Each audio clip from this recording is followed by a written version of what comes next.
Americans are upset and they are angry that the government's been weaponized against them. But I think they're better served if we remain dispassionate in reviewing this evidence. But I have to admit, I came here today trying to be dispassionate, but I'm feeling emotion. I'm feeling disgust.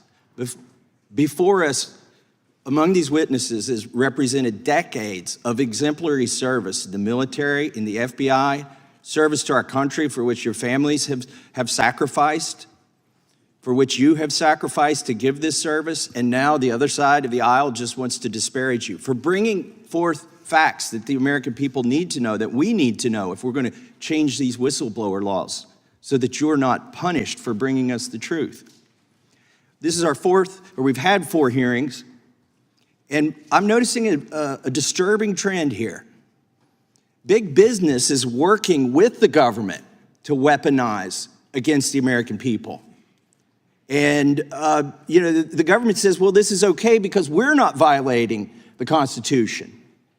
The big business is doing this voluntarily, and we saw this with social media companies. But I want to play testimony from a whistleblower who's not here with us today. If you could cue that up about how we've seen, in this instance, one of the biggest corporations in America working with the FBI to violate civil liberties. I believe it was either on January 7th or 8th, the Bank of America, with no directive from the FBI, data mined its customer base. And data mined a date range of 5 to 7 of any BOA customer who used a BOA product. And by BOA product, a debit card. They compiled that list, and then on top of that list, they put anyone who had purchased a firearm during any date. I find that testimony chilling. That was the retired FBI supervisory intelligence analyst, George Hill, who gave us that testimony. And what he said there is that Bank of America compiled a list of everybody who used a credit card or a debit card between January 5th and January 7th inside of Washington, D.C., and gave that to the FBI. But before they did, they looked at anybody who had ever purchased a firearm, according to their records, and elevated those people to the top of the list.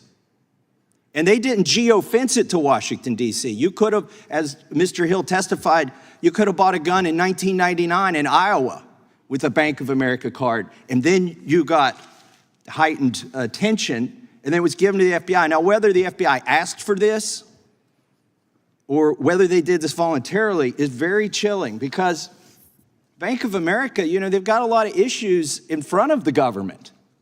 And this is where you get into this unhealthy feedback loop. Bank of America spent $250,000 lobbying us on the American Rescue Plan, issues related to Paycheck Protection Program, general issues related to data security, and general issues related to interchange, and general issues related to privacy.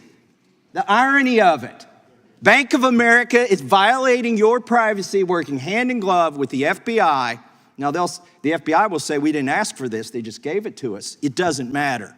It's a violation when you get to this level of cooperation. Now, I want to turn to something else that's troubling me very much. The whistleblowers here before us today have described incentive-based payments related to increasing the number of criminal investigations. Mr. Friend and Mr. Allen, you've talked about this. Mr. Friend, can you tell us what that's about and why that might be unhealthy? It's extremely unhealthy. It's called integrated program management. It's a process that the FBI uses annually to essentially establish arbitrary metrics for itself to achieve as far as opening up a certain number of cases and using certain tools and getting certain accomplishments. This in football terms, this sounds eerily similar to the Saints bounty gate. If folks remember that. And that scandal, coaches would pay players cash bonuses for hits that would result in injuries to other players. Players would receive additional pay if their tackle resulted in an opposing player being taken out of the game. These non-contract bonuses were part of an underground culture that incentivized dirty behavior. When the activity was exposed, the Saints organization was widely condemned. The defensive coach was initially suspended indefinitely, and the head coach was suspended for an entire season. Somebody at the FBI needs to be suspended. for the dirty tactics that they've used. If we recognize it in sports, it's not hard to recognize it here in government. And I yield back to balance my time.